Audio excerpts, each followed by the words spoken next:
ತುಂಬಾ ಜನ IPOs ಮೇಲೆ ಇನ್ವೆಸ್ಟ್ ಮಾಡಿರ್ತೀರಾ and let's think only 5 to 10% ಜನಕ್ಕಷ್ಟೇ IPO ಅಲಾಟ್ ಆಗುತ್ತೆ. ಮತ್ತೆ ಉಳಿದಿರೋ 90% ಜನ ಏನ್ ಮಾಡ್ತಾರೆ ಅಂದ್ರೆ, ನಮ್ಗೆ IPO ಅಲಾಟ್ ಆಗಿಲ್ಲ ಅಂತ ಆ IPO ನ ಮರ್ತ್ ಬಿಡ್ತಾರೆ ಅಂಡ್ ನೆಕ್ಸ್ಟ್ ಒಳ್ಳೆ IPO ಯಾವ್ದಿದೆ ಅಂತ ಸರ್ಚ್ ಮಾಡ್ಲಿಕ್ಕೆ ಸ್ಟಾರ್ಟ್ ಮಾಡ್ತಾರೆ. ಬಟ್ ಈ ವಿಡಿಯೋದಲ್ಲಿ ನಾನು ನಿಮ್ಗೆ IPO ಅಲಾಟ್ ಆಗದೇ ಇದ್ರೂ ಕೂಡ 35 to 50% ಆಫ್ ರಿಟರ್ನ್ಸ್ ಆ ಶೇರ್ ಇಂದ ಹೆಂಗ್ ಪಡೆಯೋದು ಅಂತ ಎಕ್ಸ್ಪ್ಲೇನ್ ಮಾಡ್ತೀನಿ. ಈ ಸ್ಟ್ರಾಟಜಿನ ನೀವು ಕರೆಕ್ಟ್ ಆಗಿ ಪೇಷನ್ಸ್ ಇಂದ ಫಾಲೋ ಮಾಡಿದ್ರೆ ನಿಮ್ಗೆ ಯಾವ IPO ಮಿಸ್ ಆದ್ರೂ ಏನು ಮ್ಯಾಟರೇ ಆಗೋದಿಲ್ಲ.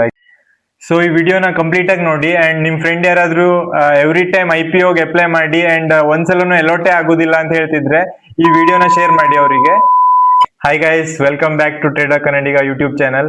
ಸೊ ಈ ಚಾನಲ್ ಅಲ್ಲಿ ನಾನು ನಿಮ್ಗೆ ಇನ್ವೆಸ್ಟ್ಮೆಂಟ್ ಬಗ್ಗೆ ಮತ್ತೆ ಟ್ರೇಡಿಂಗ್ ಬಗ್ಗೆ ಕ್ಲೀನ್ ಆಗಿ ಕಾನ್ಸೆಪ್ಟ್ ಎಕ್ಸ್ಪ್ಲೇನ್ ಮಾಡ್ತೀನಿ ಅಂಡ್ ಸೂನ್ ಯೂಟ್ಯೂಬ್ ಲೈವ್ ಬಂದು ನಿಮ್ಗೆ ಹೇಗೆ ಟ್ರೇಡ್ ತಗೊಳ್ಳೋದು ಅಂತ ಲೈವ್ ಅಲ್ಲಿ ಹೇಳ್ಕೊಡ್ತೀನಿ. ಸೊ ಈ ಚಾನಲ್ ನ ಸಬ್ಸ್ಕ್ರೈಬ್ ಮಾಡಿ ಇಟ್ಕೊಳ್ಳಿ, ನಿಮ್ಗೆ ಮುಂದೆ ತುಂಬಾ ಹೆಲ್ಪ್ ಆಗುತ್ತೆ. ಇವತ್ತು ನಾನು ನಿಮ್ಗೆ ಒಂದು IPO ಸ್ಟ್ರಾಟಜಿ ಹೇಳ್ಕೊಡ್ತೇನೆ. ನಿಮ್ಗೆ ಏನಾದ್ರೂ IPO ಅಲಾಟ್ ಆಗಿಲ್ಲ ಅಂದ್ರೂ ಕೂಡ 35 to 50% ರಿಟರ್ನ್ ಮಾಡ್ಬೋದು ಇದರಲ್ಲಿ. ಸೊ ಈ ಸ್ಟ್ರಾಟಜಿನ ಎಕ್ಸ್ಪ್ಲೇನ್ ಮಾಡ್ತೀನಿ, ಬನ್ನಿ. ಸೊ ನಾನೀಗ ಟ್ರೇಡಿಂಗ್ ವ್ಯೂ ಚಾರ್ಟ್ ಅಲ್ಲಿ ಇದ್ದೇನೆ. So let's take example of one stock. Okay, let's take LG Electronics. So LG Electronics ಯಾವಾಗ ಅಲಾಟ್ ಆಗಿತ್ತು ಅಂದ್ರೆ 14 October 2025. Here you can see. So ಇದು ಫಸ್ಟ್ ಡೇ ಕ್ಯಾಂಡಲ್. ಓಕೆನಾ. ಸೊ ಈ ಸ್ಟ್ರಾಟಜಿಲಿ ನಾವು ಫಸ್ಟ್ ಥಿಂಗ್ ಏನ್ ನೋಡ್ಬೇಕಂದ್ರೆ, ನಾವು ಡೇ ಕ್ಯಾಂಡಲ್ ಅನ್ನಷ್ಟೇ ಯೂಸ್ ಮಾಡ್ಬೇಕು. ಇಲ್ಲಿ ನೋಡಿ, ಇಲ್ಲಿ ಹೋದ್ರೆ ಟೈಮ್ ಫ್ರೇಮ್ ಅಂತ ಇರುತ್ತೆ. ಓಕೆನಾ. ನಾವ್ ಇದ್ರಲ್ಲಿ ಡೇ ಟೈಮ್ ಫ್ರೇಮ್ ಯಾವ್ದಿದೆ, ಇಲ್ಲಿ ನೋಡಿ 1 day ಅಂತಿದೆ. ಸೊ 1 day ನ ಕ್ಲಿಕ್ ಮಾಡ್ಬೇಕು. ನಿಮ್ಗಿನ್ನು ಟ್ರೇಡಿಂಗ್ ವ್ಯೂ ಯೂಸ್ ಮಾಡ್ಲಿಕ್ಕೆ ಬರುದಿಲ್ಲ ಅಂದ್ರೆ ಟ್ರೇಡಿಂಗ್ ವ್ಯೂಗೋಸ್ಕರ ಒಂದು ಸಪರೇಟ್ ಆಗಿ ಕ್ಲೀನ್ ಆಗಿ ಒಂದು ವಿಡಿಯೋದಲ್ಲಿ ಎಕ್ಸ್ಪ್ಲೇನ್ ಮಾಡಿದ್ದೀನಿ. ಸೊ ಆ ವಿಡಿಯೋನ ಹೋಗಿ ನೋಡಿ. ಸೊ ಈ ಸ್ಟ್ರಾಟಜಿಗೆ ನಾವು ಡೇ ಟೈಮ್ ಫ್ರೇಮ್ ನ ಯೂಸ್ ಮಾಡ್ಬೇಕು. ಓಕೆನಾ. ಇಲ್ಲಿ ನೋಡಿ 1 day ಅಂತಿದೆ. ಸೊ ಈ ಡೇ 1 day ಅಂತ ಕ್ಲಿಕ್ ಮಾಡಿದ್ರೆ ಡೇ ಟೈಮ್ ಫ್ರೇಮ್ ಬರುತ್ತೆ. ಅಂದ್ರೆ ಇಲ್ಲಿ ಒಂದೊಂದು ಕ್ಯಾಂಡಲ್ ಕಾಣ್ತಿದೆ ಅಲ್ಲ, ಇದು ಒಂದೊಂದು ದಿನದ ಕ್ಯಾಂಡಲ್. ಸೊ ಇಲ್ಲಿ ನೋಡಿ, ಇದು 14 October, ಇದು 15 October, ಇದು 16 October, ಆ ತರ. ಸೊ ಈ ಸ್ಟ್ರಾಟಜಿಲಿ ಫಸ್ಟ್ ಥಿಂಗ್ ನಾವ್ ಏನ್ ನೋಡ್ಬೇಕಂದ್ರೆ, ಇಲ್ಲಿ ನೋಡಿ, ಇದು ಯಾವಾಗ IPO ಅಲಾಟ್ ಆಗಿದೆ ಆ ದಿನದ ಕ್ಯಾಂಡಲ್. ಓಕೆನಾ. ಸೊ ಇಲ್ಲಿ ರೆಡ್ ವಿಕ್ ಕಾಣಿಸ್ತಿದೆಯಲ್ಲ, ಇದು ರೆಡ್ ವಿಕ್ ಟಾಪ್ ಏನಿದೆ ಅದು ಟಾಪ್ ಪ್ರೈಸ್ ಆ ದಿನ ಹೋಗಿದ್ದು ಅಂಡ್ ಇದು ಲೋಯೆಸ್ಟ್ ಪ್ರೈಸ್. ನಾವೇನ್ ಮಾಡ್ಬೇಕಂದ್ರೆ ಟಾಪ್ ಪ್ರೈಸ್ ಅನ್ನ ಮಾರ್ಕ್ ಮಾಡ್ಬೇಕು. ಓಕೆನಾ. ಸೊ LG Electronics ಆ ದಿನ ಅಲಾಟ್ ಆದ ದಿನ ಟಾಪ್ ಪ್ರೈಸ್ ಏನಂದ್ರೆ 1748. So here you can see 1748. So ಈಗ ಬೇಸಿಕಲಿ ಯಾವ್ದಾದ್ರು IPO ಅಲಾಟ್ ಆದ ತಕ್ಷಣ ಎಲ್ಲರೂ ಸೆಲ್ ಮಾಡ್ಲಿಕ್ಕೆ ಸ್ಟಾರ್ಟ್ ಮಾಡ್ಬಿಡ್ತಾರೆ. ಸೊ ಎಲ್ಲರೂ ಸೆಲ್ ಮಾಡ್ಲಿಕ್ಕೆ ಹೋದಾಗ ಏನಾಗುತ್ತೆ, ಪ್ರೈಸ್ ಎಲ್ಲ ಕೆಳಗಡೆ ಬೀಳ್ತಾ ಹೋಗುತ್ತೆ. ಓಕೆನಾ. ನೋಡಿ, ಕೆಳಗಡೆ ಬೀಳ್ತಾ ಹೋಗುತ್ತೆ.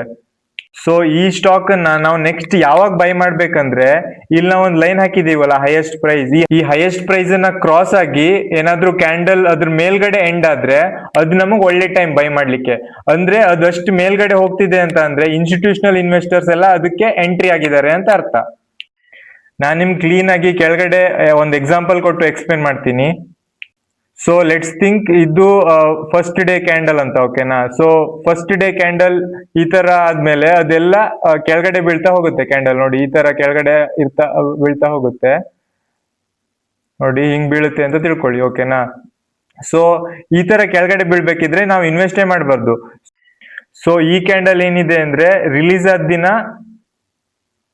ಆ ಡೇ ಆಗಿರೋ ಕ್ಯಾಂಡಲ್. ಓಕೆನಾ. ಸೊ ಇದ್ರದ್ದು ಟಾಪ್ ಪ್ರೈಸ್. ಸೊ ಇದು ಟಾಪ್ ಪ್ರೈಸ್ ಅನ್ನ ನಾವು ಮಾರ್ಕ್ ಮಾಡ್ಬೇಕು. ಸೊ ಅದನ್ನ ನಾವು ಮಾರ್ಕ್ ಮಾಡ್ತಿದೀನಿ ನೋಡಿ. ಸೊ ಈ ತರ ನಾವು ಮಾರ್ಕ್ ಮಾಡಿ ಇಡ್ಬೇಕು. ಅದ್ ಕೆಳಗಡೆ ಬೀಳೋ ತನಕ ವೇಟ್ ಮಾಡ್ಬೇಕು. ಅದ್ ಯಾವಾಗ ಹಿಂಗೆ ಕೆಳಗಡೆ ಬಂದು ಇದ್ರ ಮೇಲ್ಗಡೆ ಎಂಡ್ ಆಗುತ್ತೋ ಆವಾಗ ನಮ್ಗೆ ಬೈಯಿಂಗ್ ಪ್ರೈಸ್. ಸೊ ಈಗ ಯಾಕೆ ನಾವು ಅಲ್ಲಿ ಬೈ ಮಾಡ್ಬೇಕಂದ್ರೆ, ನೋಡಿ, ಹಿಂಗ್ ಕೆಳಗಡೆ ಬೀಳ್ಬೇಕಿದ್ರೆ ಇನ್ಸ್ಟಿಟ್ಯೂಷನಲ್ ಇನ್ವೆಸ್ಟರ್ಸ್ ಅದನ್ನ ಬೈ ಮಾಡ್ತಿರಲ್ಲ. ಫಾರ್ ಎಕ್ಸಾಂಪಲ್, ಈಗ ಇನ್ಸ್ಟಿಟ್ಯೂಷನಲ್ ಇನ್ವೆಸ್ಟರ್ಸ್ ಅಂದ್ರೆ ಬ್ಯಾಂಕ್ಸ್ ಇರುತ್ತೆ, ಮತ್ತೆ ತುಂಬಾ ಫಿನಾನ್ಷಿಯಲ್ ಇನ್ಸ್ಟಿಟ್ಯೂಷನ್ಸ್ ಇರುತ್ತೆ ಅಲ್ಲ, ಅವರೆಲ್ಲ ಕೆಳಗಡೆ ಬೀಳ್ಬೇಕಿದ್ರೆ ಬೈ ಮಾಡ್ಲಿಕ್ಕೆ ನೋಡಲ್ಲ. ಓಕೆನಾ. ಅದು ಯಾವಾಗ ಲೀಸ್ಟ್ ಪ್ರೈಸ್ ಅಲ್ಲಿ ಇದೆ ಆವಾಗ ಅವ್ರು ಬೈ ಮಾಡ್ಲಿಕ್ಕೆ ನೋಡ್ತಾರೆ. ಅಂಡ್ ಅದು ಒಂದೇ ಸಲ ಈ ತರ ಜಂಪ್ ಆಗುತ್ತೆ ಅಂದ್ರೆ ಆವಾಗ ಇನ್ಸ್ಟಿಟ್ಯೂಷನ್ಸ್ ಎಂಟರ್ ಆಗಿದೆ ಅಂತ ಅದ್ ನಮ್ಗೆ ಅರ್ಥ. ಸೊ ಇಷ್ಟು ಕೆಳಗಡೆ ಬಿದ್ದಾದ್ಮೇಲೆ ಮಾರ್ಕೆಟ್ ಏನ್ ಮಾಡುತ್ತೆ, ಈ ತರ ಹಿಂಗೆ ಕನ್ಸಾಲಿಡೇಟ್ ಮಾಡ್ತಾ ಇರುತ್ತೆ. ಓಕೆನಾ. ಹಿಂಗ್ ಕನ್ಸಾಲಿಡೇಟ್ ಮಾಡ್ತಾ ಇರುತ್ತೆ ಅಂಡ್ ಒಂದೇ ಸಲ ಈ ತರ ರೈಸ್ ಆಗ್ಲಿಕ್ಕೆ ಸ್ಟಾರ್ಟ್ ಆಗುತ್ತೆ. ಓಕೆನಾ. ಹಿಂಗ್ ಸ್ಲೋ ಆಗಿ ರೈಸ್ ಆಗ್ಲಿಕ್ಕೆ ಸ್ಟಾರ್ಟ್ ಆಗುತ್ತೆ. ನೋಡಿ, ಇನ್ನೂ ಕೂಡ ಆ ಬ್ಲೂ ಲೈನ್ ಟಚ್ ಆಗಿಲ್ಲ. ಓಕೆನಾ. ಲೆಟ್ಸ್ ಸಿ, ಇಲ್ಲಿ ತನಕ ರೈಸ್ ಆಗುತ್ತೆ ಅಂಡ್ ನೆಕ್ಸ್ಟ್ ಕ್ಯಾಂಡಲ್ ಏನಾಗುತ್ತೆ ಅಂದ್ರೆ ಈ ಕ್ಯಾಂಡಲ್ ಇಲ್ಲಿ ಹಿಂಗೆ ಎಂಡ್ ಆಗುತ್ತೆ ಅಂತ ತಿಳ್ಕೊಳ್ಳಿ. ಓಕೆನಾ. ನೋಡಿ, ಈ ಬ್ಲೂ ಲೈನ್ ಮೇಲ್ಗಡೆ ಈ ಕ್ಯಾಂಡಲ್ ಎಂಡ್ ಆಗಿದೆ. ಸೊ ಇದು ನಮ್ಗೆ ಎಂಟ್ರಿ ಪಾಯಿಂಟ್ ಆಗಿರುತ್ತೆ. ಸೊ ಇಲ್ಲಿ ನಾವು ಬೈ ಮಾಡ್ಬೇಕು. ಇಲ್ಲಿ ನಾವು ಬೈ ಮಾಡಿ 35% ಪ್ರಾಫಿಟ್ ತನಕ ತಗೊಂಡು ಹೋಗ್ಬೋದು. ಅಂಡ್ 17.5% ನ ಸ್ಟಾಪ್ ಲಾಸ್ ಇಡ್ಬೋದು ಅಂಡ್ 35% ತನಕ ಎಳ್ಕೊಂಡು ಹೋಗ್ಬೋದು ಪ್ರಾಫಿಟ್ ನ. ಸೊ ಈಗ ನಾನು ಎಕ್ಸ್ಪ್ಲೇನ್ ಮಾಡಿರೋದನ್ನೇ ನಾನು ಚಾರ್ಟ್ ಅಲ್ಲಿ ತೋರಿಸ್ತೀನಿ. ರೀಸೆಂಟ್ ಆಗಿ IPO ರಿಲೀಸ್ ಆಗಿರೋದನ್ನ ಎಕ್ಸಾಂಪಲ್ ತಗೊಂಡು ನಾವು ಯಾವಾಗ ಬೈ ಮಾಡ್ಬೋದು ಅಂತ ಎಕ್ಸ್ಪ್ಲೇನ್ ಮಾಡ್ತೀನಿ. ಸೊ ಇಲ್ಲಿ ನೋಡಿ LG ಎಲೆಕ್ಟ್ರಾನಿಕ್ಸ್ ಇದೆ. ಈ LG ಎಲೆಕ್ಟ್ರಾನಿಕ್ಸ್ ನೇ ನಾವು ಎಕ್ಸಾಂಪಲ್ ಅಂತ ತಗೊಳ್ಳು, ಓಕೆನಾ. ಸೊ ಇಲ್ಲಿ ನೋಡಿ ನಾನು ಹೈಯೆಸ್ಟ್ ಪಾಯಿಂಟ್ ಅನ್ನ ಮಾರ್ಕ್ ಮಾಡಿದ್ದೀನಿ, ಓಕೆನಾ. ಇಲ್ಲಿ ನೋಡಿ ಈ ತರ ಮಾರ್ಕ್ ಮಾಡ್ತೀನಿ. ಸೊ ನೋಡಿ ರಿಲೀಸ್ ಆದ್ಮೇಲೆ ಇಮಿಡಿಯೇಟ್ ಆಗಿ ಹಿಂಗೆ ಕೆಳಗಡೆ ಬಿದ್ದಿದೆ, ಓಕೆನಾ. ಕೆಳಗಡೆ ಬಿದ್ದು ಮೇಲ್ ಹೋಗಿ ಮತ್ತೆ ಕೆಳಗಡೆ ಬಿದ್ದು ಮತ್ತೆ ಮೇಲೆ ಬರ್ತಿದೆ, ಓಕೆನಾ. ಯಾವಾಗ ಈ ಕ್ಯಾಂಡಲ್ ಈ ಬ್ಲೂ ಲೈನ್ ಮೇಲ್ಗಡೆ ಎಂಟರ್ ಆಗುತ್ತೋ ಆವಾಗ ನಾವು ಬೈ ಮಾಡ್ಬೋದು. ಸೊ ನಾವಿಲ್ಲಿ ಬೈ ಮಾಡಿ 35% ಅಂದ್ರೆ ನೋಡಿ 35 to 50% ತನಕ ಪ್ರಾಫಿಟ್ ತಗೋಬಹುದು, ಓಕೆನಾ. 35% ಅಂದ್ರೆ ಅರೌಂಡ್ ನೋಡಿ 2421 ಸೊ ಇಲ್ಲಿ ತನಕ ಹೋಗ್ಬೋದು. ಅಂಡ್ ಸ್ಟಾಪ್ ಲಾಸ್ ನಾವು 17.5% ಇಡುವ. ಇಲ್ಲಿ ನೋಡಿ ಇಲ್ಲಿ ಕೆಳಗಡೆ ಕಾಣ್ತಿದೆಯಲ್ಲ 17.5 ಅಂತ. ಸೊ ಇದು ನಮ್ ಸ್ಟಾಪ್ ಲಾಸ್ ಆಗಿರುತ್ತೆ ಅಂಡ್ ಇದು ನಮ್ ಪ್ರಾಫಿಟ್ ಆಗಿರುತ್ತೆ. ಸೊ ನಮ್ಗೆ ಈಸಿಯಾಗಿ 1:2 ಪ್ರಾಫಿಟ್ ಸಿಗುತ್ತೆ. ಸೊ ಇದನ್ನ ನಾವು 35% ಅಂತಾನೆ ಅಲ್ಲ, ನೀವು 50% ಕೂಡ ತಗೊಂಡು ಹೋಗ್ಬೋದು, ಓಕೆನಾ. ಅದು ನಿಮ್ ಇಷ್ಟ, ನೀವು ಎಷ್ಟು ಪ್ರಾಫಿಟ್ ಎಕ್ಸ್ಪೆಕ್ಟ್ ಮಾಡ್ತೀರಾ ಅದ್ರ ಮೇಲೆ. ನಾವೀಗ ಏನಕ್ಕೆ ವೇಟ್ ಮಾಡ್ಬೇಕು ಅಂದ್ರೆ ಈ ಕ್ಯಾಂಡಲ್ ಇದೆಯಲ್ಲ, ಈ ಕ್ಯಾಂಡಲ್ ಈ ಬ್ಲೂ ಲೈನ್ ಮೇಲ್ಗಡೆ ಯಾವಾಗ ಎಂಡ್ ಆಗುತ್ತೆ ಅಲ್ಲಿ ತನಕ ವೇಟ್ ಮಾಡ್ಬೇಕು. ಯಾವಾಗ ಮೇಲ್ಗಡೆ ಎಂಡ್ ಆಗುತ್ತೆ ಇನ್ಸ್ಟಿಟ್ಯೂಷನಲ್ ಟ್ರೇಡರ್ಸ್ ಎಂಟರ್ ಆಗಿದಾರಂತೆ ಅರ್ಥ. ಸೊ ಆವಾಗ ಈಸಿಯಾಗಿ ಪ್ರೈಸ್ ಮೇಲ್ಗಡೆ ಹೋಗುತ್ತೆ. ಸೊ ಇದೇ ತರ ಎಕ್ಸಾಂಪಲ್ಸ್ ಮತ್ತೊಂದು ಸ್ವಲ್ಪ ಇದ್ರಲ್ಲಿ ನೋಡೋಣ. ಸೊ ಇಲ್ಲಿ ನೋಡಿ ವಿಕ್ರಮ್ ಸೋಲಾರ್ ಲಿಮಿಟೆಡ್ ಅಂತ, ಇದು ಕೂಡ IPO ಅಲಾಟ್ ಆಗಿದ್ದು August 26, 2025 ಅಲ್ಲಿ. ಸೊ ಇದು ಕೂಡ ನೋಡಿ ನಾನು ಹೈಯೆಸ್ಟ್ ಪಾಯಿಂಟ್ ಅನ್ನ ಮಾರ್ಕ್ ಮಾಡಿ ಇಟ್ಟಿದ್ದೇನೆ. ಇಲ್ಲಿ ನೋಡಿ ಇದು ಫಸ್ಟ್ ಡೇ ಕ್ಯಾಂಡಲ್ ಆಗಿತ್ತು, ಹಿಂಗ್ ಕೆಳಗಡೆ ಬಿದ್ದು ಮೇಲ್ ಹೋಗಿ ಮತ್ತೆ ಕೆಳಗಡೆ ಬಿದ್ದಿದೆ, ಓಕೆನಾ. ಇದು ಟಾಪ್ ಮೋಸ್ಟ್ ಕ್ಯಾಂಡಲ್ ಪ್ರೈಸ್ ನಾನು ಮಾರ್ಕ್ ಮಾಡಿ ಇಟ್ಟಿದ್ದೀನಿ. ನೋಡಿ ಹಿಂಗ್ ಕೆಳಗಡೆ ಬಿದ್ದಿದೆ, ಈಗ ಮೇಲ್ ಹೋಗ್ಲಿ ಸ್ಟಾರ್ಟ್ ಆಗಿದೆ.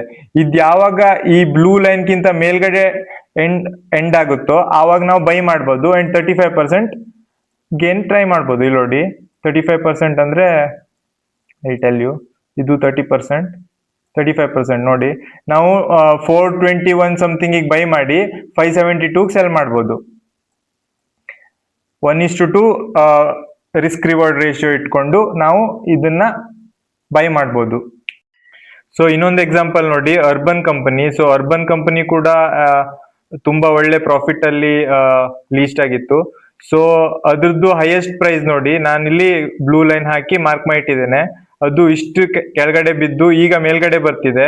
ಅದ್ ಯಾವಾಗ ಬ್ಲೂ ಲೈನ್ ಕ್ರಾಸ್ ಆಗಿ ಎಂಡ್ ಆಗುತ್ತೋ ಒಂದಿನ ಮಾರ್ಕೆಟ್, ಆ ದಿನ ನಾನು ಬೈ ಮಾಡ್ತೇನೆ. ಸೊ ಇಲ್ಲಿ ನಾನು ಲಾಂಗ್ ಹಾಕಿ ಇಡ್ತೇನೆ ಅಂಡ್ 35% ಪ್ರಾಫಿಟ್ ಆಟೋಮೆಟಿಕ್ ಇಡ್ತೇನೆ ಅಂಡ್ 17.5% ಲಾಸ್ ಇಡ್ತೇನೆ.